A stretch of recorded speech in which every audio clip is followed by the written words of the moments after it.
Last week, the battered remnants of the Canadian expedition pulled back to Fort Ticonderoga to consolidate their defenses, while Southern militias fended off the first blows of a massive Cherokee offensive. In New York Harbor, the opening volleys were fired not with cannons but with ink and paper, and as General Washington stalled the inevitable, the British Expeditionary Force on Staten Island only multiplied in size. This is the week the Crown's patience runs out, and the rebels are given their final chance to surrender peacefully. This is the Revolution.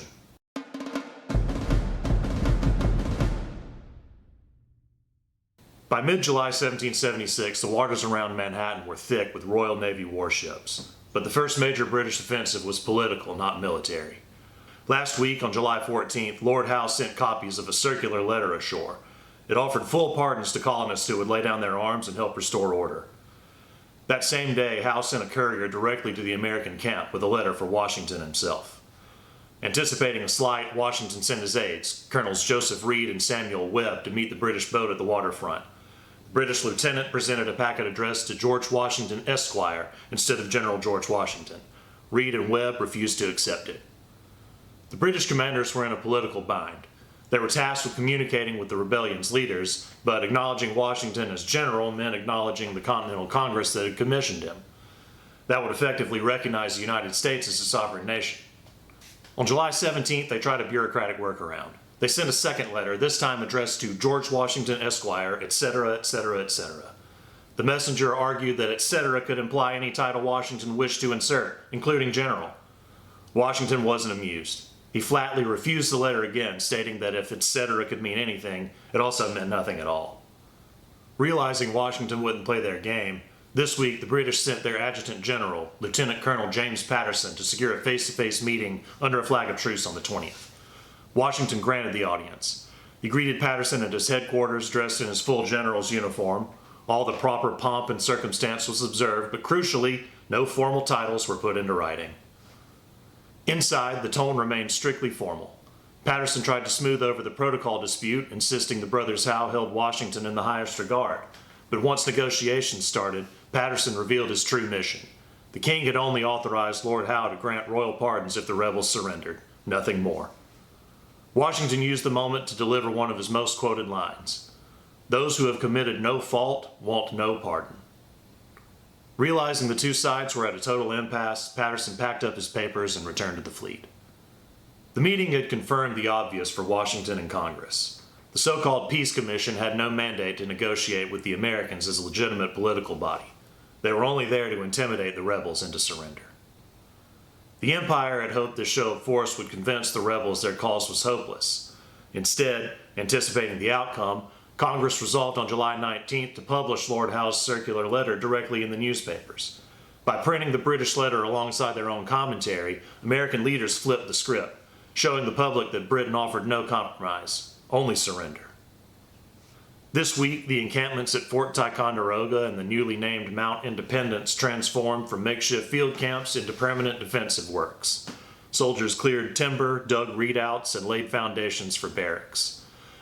But internal dysfunction and severe shortages crippled the transition. Recognizing that controlling the lake required a navy, Benedict Arnold urgently requested a fleet of gondolas and galleys. However, the shipyards at Skanesborough and Ticonderoga lacked timber, seasoned shipwrights, iron, and sailcloth. Arnold received only a fraction of the vessels he needed. It was a shortage that exposed the logistical paralysis plaguing the Northern Department during these critical weeks. While the main armies maneuvered around New York, the escalating violence on the southern frontier erupted into open war. After weeks of raiding and skirmishing, on July 20th, 700 Cherokee warriors launched coordinated strikes on the Watauga and Holston River settlements in modern-day northeastern Tennessee. The offensive was split into 3 columns, designed to strike the borderlands simultaneously and catch the frontier settlements off guard. But they had lost the element of surprise. Settlers had been tipped off. That intelligence came from a Cherokee woman named Nanyehi, known to settlers as Nancy Ward. Having earned the title of Beloved Woman for her teenage bravery in battle, she held immense political power within the Cherokee Nation, including a seat on the Council of Chiefs and the authority to pardon captives. Knowing that an open war with the colonies threatened her people's survival, Nancy constantly pushed for peace. When the War Council voted to attack anyway, she used her position to dismantle the campaign from the inside. she freed 3 captive white traders and sent them to warn the frontier. Alerted, settler families abandoned their isolated farms and retreated into fortified stockades, while local militias mustered for battle. Advancing into Carter's Valley, the southern column of about 100 warriors under War Chief Savanuka, the Raven of Chota, which is just an objectively awesome name, found the region completely evacuated.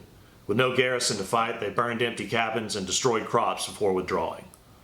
To the north, Chief Dragon Canoe, Nancy Ward's cousin and a militant opponent of colonial expansion, led 300 warriors toward Eaton Station. Expecting to catch the settlement off guard, they instead ran into 170 militiamen under Captain James Thompson and Major William Cook. The militia ambushed the column at Long Island Flats, severely wounding Dragon Canoe and forcing a Cherokee retreat. The central column, 300 warriors commanded by Old Abram, targeted Fort Watauga at Sycamore Shoals. Anticipating a swift raid, the attackers arrived to find about 200 settlers and 75 militiamen locked down behind the walls, led by Colonel John Sevier and James Robertson. The militia repelled the initial assault, forcing Old Abram's men to pull back and establish a perimeter. One of the most famous legends of the Tennessee frontier happened during that first assault on July 21st. When Old Abram's warriors attacked at dawn, several settlers were caught outside the palisades. Among them was Catherine Sherrill, a young woman who had gone out to milk the livestock. As the Cherokee advanced, the garrison had to quickly shut and bar the heavy timber gates. While the others slipped through in time, Catherine was cut off. Pursued by warriors, she sprinted toward the 8-foot timber wall. From the parapet, John Sevier laid down covering fire.